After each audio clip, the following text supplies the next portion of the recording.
you know, my guess is that he wanted her to be Secretary of State, and he felt like she kind of got railroaded there, and this is a kind of in-your-face appointment.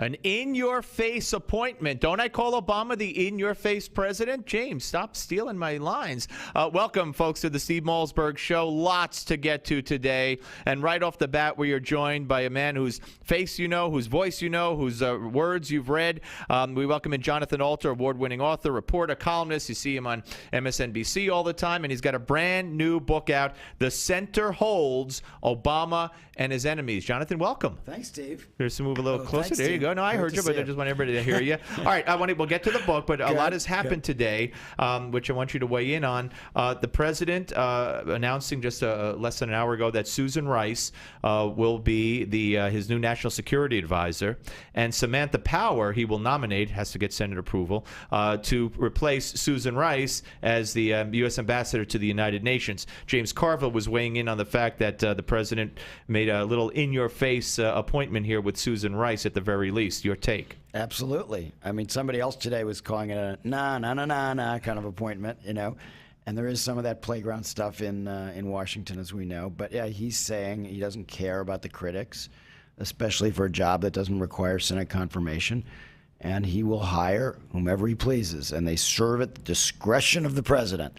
So it's another indication of Obama's disdain for the cable news culture and the Republican critics on the Hill. I was going to say, and the Republican critics, especially in the Republican Party. I mean, rewarding somebody who has been so universally viewed as somebody who had a major problem with the whole Benghazi episode. It's in your face, but to me, this. And on the right, we scrutinize all these picks and whether they gain this kind of notoriety or not. And often we find things that people might say, oh, well, I guess they weren't vetted real well. That must have got by somebody. But I maintain, no, this is who Obama is. I mean, he knows about something that we would view as, anybody would view, they must have missed it. No, that's why they're there. They didn't miss it. So, but you got to remember, he's looking at this through a different lens, and what he's saying is, she was just using the talking points that James Clapper gave her. Am I supposed to wreck her career? Somebody who was with him from 2006 on. She was his major foreign policy advisor during his first presidential campaign. And he's not going to throw her overboard because she took James Clapper's talking points, which turned out not to be true. He's not going to do that. And most presidents, by the way, won't do it. Now, the Samantha Power pick in some ways is more interesting because she does require Senate confirmation, and I think she's going to get a pretty good grilling before we're done. And what adds a little more intrigue into the whole thing is that back in June of 2008, while helping head up Obama's campaign, Samantha Power referred to Hillary Clinton as a monster and had to resign from that campaign. Yeah, that was a big deal. I actually saw Samantha Power not that long after that, and it took her a while. She had to go on radio silence for weeks or maybe a few months. That was a big gaffe in the middle of that campaign. It contributed to the bad blood between the Obama and the Clinton So does this do forces. anything to maybe reestablish any of that bad blood? I don't think so. I don't think she's ever going to be warm and fuzzy with the Clinton people. But I don't think that they will stand in her way. I think she's more likely to get tripped up by statements she's made in the past. And the thing about the appointment that I find a little bit perplexing is that she stands for human rights. She is a true and important human rights intervention and an interventionist on behalf of human rights, which sometimes puts her on the side of conservatives on particular issues.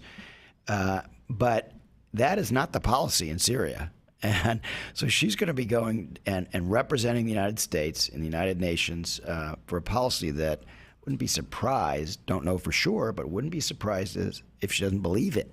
And she's had some regarded as anti-Israel, certainly critical of Israel comments along the way, back in 2002, especially at Berkeley, where she talked about intervention, imposing a settlement with troops and everything else. But to me, it's just an extension of the defense secretary pick and people who really don't view Israel as that much of an ally. Well, I don't know. I think that might be. I want to see more of what she said about Israel over time before I would come to that conclusion. Sure. So, But what you know about her, she wrote a book called The Problem from Hell. It was a spectacular book. It's probably the best book ever written about genocide and human rights issues. And for people who are really George W. Bush,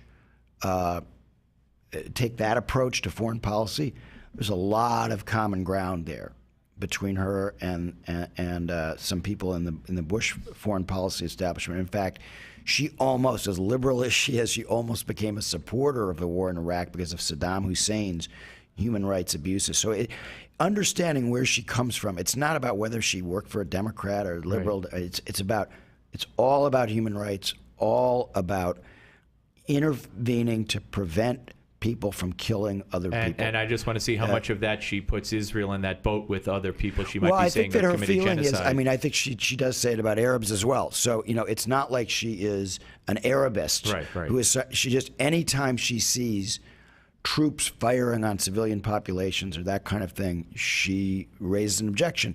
And I think principled conservatives, principled liberals, principled anybody can respect that about her. All right. I'm sorry. I want to get to your book because we don't have a lot of time. You're a busy man. The Center Holds Obama and His Enemies. This talks about his re-election, correct? Basically? Yes. It's basically about the 2011-2012 period. And what I wanted to do was tell the backstory. So there's backstory about what happens when Rush Limbaugh flies into a meeting at Roger Ailes' house in upstate New York, and they're trying to urge Chris Christie to run for president, and he says, "Hey guys, I like going to Burger King." Okay, so that's one of his answers.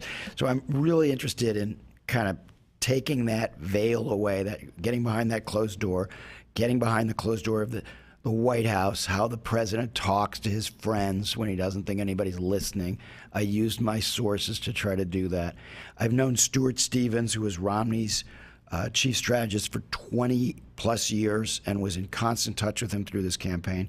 Same thing with David Axelrod, who I've known for more than 20 years. So what I tried to do is really give people on every page, including people like you who know a lot about politics, and whatever perspective they're coming from, whether they think I'm a stinking liberal, whatever they think, the reporting is what's key in this book. Right, there's and stuff in there that we won't know. Page, yeah. And this is what I'm trying to get across, because some people in your audience might go, "I know that guy's a frickin' liberal," I'm trying to deliver the goods here that will tell you something that you don't know, and I think I do. Come back in a week or so when it settles down. We'll talk much more